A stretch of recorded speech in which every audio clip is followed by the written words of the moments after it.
Friends, how are you? Welcome to your own channel Medu Study. I am your friend Ashutosh from I am Indore. And friends, as we all know, Medu Study is your own channel and initiative in which we discuss various management topics and subjects in a very simple manner. We learn various concepts, we enjoy it. Friends, thank you for a lot of support and lot of good feedback that we keep getting and basis that we keep on developing the content. Our subscribers already know that in management we have 5 different modules and we have playlists both in English and Hindi for our subscribers. Today's video is from one of the most liked and admired content, which is on strategic management. We keep on getting a lot of good feedback and basis that we keep developing. It is video number 18 and topic is Strategy Formulation Corporate Strategy 2. So for my friends who have not seen the previous video, I will suggest please see that, because today's video is totally in continuation to it. And in playlist you can locate video number 17, in which we discussed what was corporate strategy. We discussed about the three kind of strategies.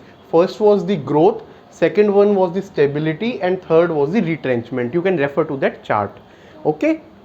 In growth we already discussed the first vertical. Today we will discuss about the diversification. In diversification strategy, my dear friends, first is concentric or related diversification. So what is concentric? From circles, you remember concentric circles used to be circles around the same point. That was the concept of concentric circle. Similarly, related diversification means growth into related industry when firm has strong competitive position but industry attractiveness is low. Means in same industry you are going, or related industry, not same, sorry. For example, someone is in the cloth manufacturing, is means already into apparel, goes into some related product, maybe undergarments or maybe footwear, for that example. Not completely unrelated. Completely unrelated will be a person who was making cement now start making face cream. They are not related at all, na. So in concentric or related diversification, related products are made. You are a milk manufacturer or a company into milk products, you also start manufacturing ice cream. Next is conglomerate or unrelated diversification. Diversifying into industry unrelated to the current one.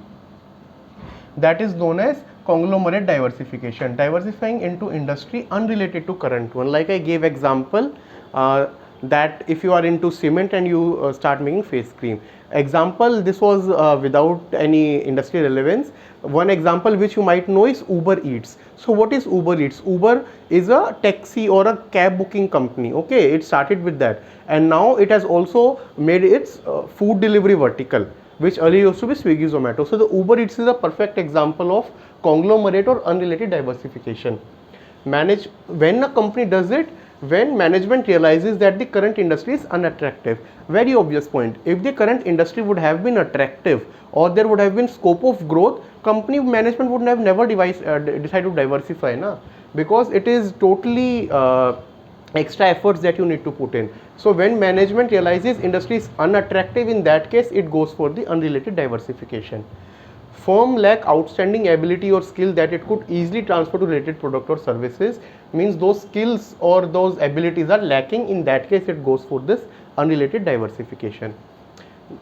Now what are the controversies in this direction strategies? First, is vertical growth better than the horizontal? Is concentration better than the diversification? Is concentric diversification better than conglomerate? So means you need to decide between all these obvious choices: vertical versus horizontal, concentration versus diversification, concentric versus conglomerate. Now let us move to the second part, which is we are not focusing on growth, we are in that middle thing, which is stability. We want to be stable in life. Okay. See, take it from a person's example.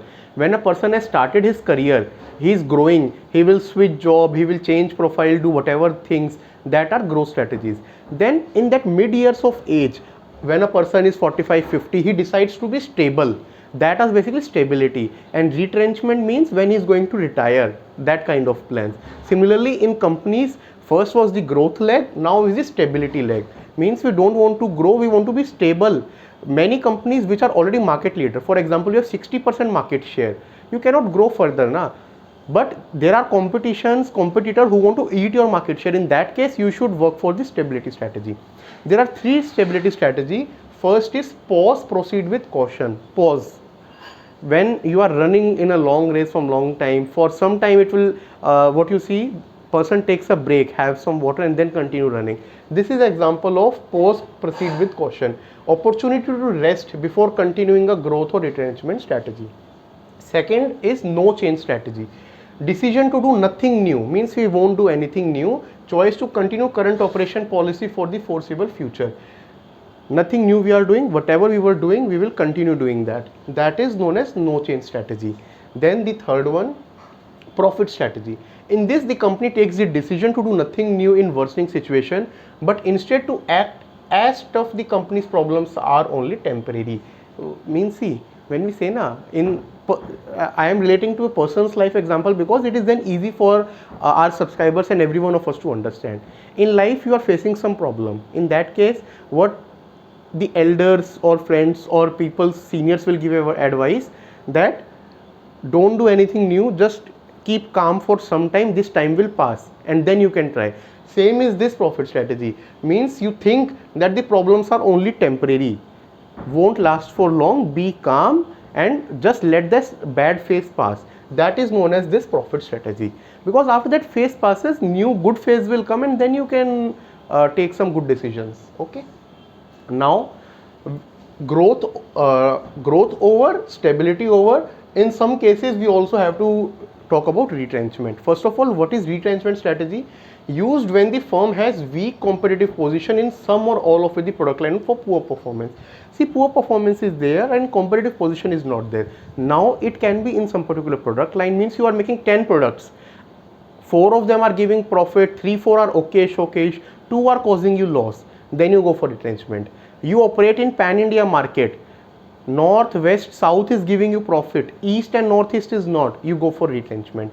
Overall company is not working all together, you go for retrenchment. All this you use retrenchment, and basis the situation there are 7-8 different strategies. Let us discuss with example. First is turnaround strategy. Emphasizes the improvement of operational efficiency when corporation problems are pervasive but not critical. Means how we can get operational efficiency. There are problems, but those problems are continuing but not very critical. They can be solved. For example, in some particular unit you are facing problem because there is some trade union problem, some strike going on. So for that reason you will not shut that plant. Nah? There are options, go for negotiation, go for some other things. If things don't work out, maybe change the workers altogether, something like that. So in these cases, the critical problems are not there, problems are there but can be resolved. We go for turnaround strategy. Second is contraction. Effort to quickly stop the bleeding across the board in size and cost. Means contract your operations for some time. 8 products, 6 are good, 2 are not good. For some time don't produce those 2. You can maybe take a decision later on whether you want to discontinue them forever or you want to make them again, but that is known as contraction. Consolidation, stabilization of the new leaner corporation. So many times you need to consolidate the operations in terms of team size also, in terms of cost also, in terms of production also. That strategy is known as consolidation. Captive company strategy. It means company gives up independence in exchange for security. You are not able to work on your own, you find someone who can take care in terms of finances, in terms of control, and give the option of them. Means then see, if someone is investing money, they will also would like to take decisions for the company. They will want to be a part of the board of directors, a part of the management committee and all. That kind of strategy is known as captive company strategy. Sell out strategy. Management can still obtain a good price for its shareholders and employees can keep their job by selling the company to another firm. Means we are not shutting the company or shutting the operations, we sell it out to someone else who is maybe strong, who has finances, who has good board of director, and we give the company for him to operate. Then is divestment, sale of division with low growth potential. Not selling the company altogether, a particular division. There were 6 divisions, 2 you are not able to do for XYZ reasons, there can be, we don't want to discuss them in detail, but you give them to others, you sell them off, that is known as divestment. Bankruptcy. Even after doing everything else, you see that company cannot generate profit, then in that case company give up the management to court in return for some settlement for the obligations. So the obligations, your payables that were there, some settlement takes place and you give your papers to the court. That is known as bankruptcy. Liquidation, nothing worked, the 6-7 strategies that we discussed, you terminate the firm goes to a close, all the employees loses job, means this entity which was there, we here na, there used to be a company which was so big in operation, but it shut down. That is basically known as liquidating the firm, the last leg. In next video, friends, we will discuss about portfolio analysis, one of the very important topic from strategy, from marketing, for anyone in this management field altogether. We will discuss BCG metrics in the detail in the next video. If there is any confusion in today's content, my dear friends, you can write on our mail ID meedu.study@gmail.com, or you can write in the comment section. We will definitely work on it. If you are liking our content, please like the video, share it and subscribe to channel. Thank you friends, take care, have a good day.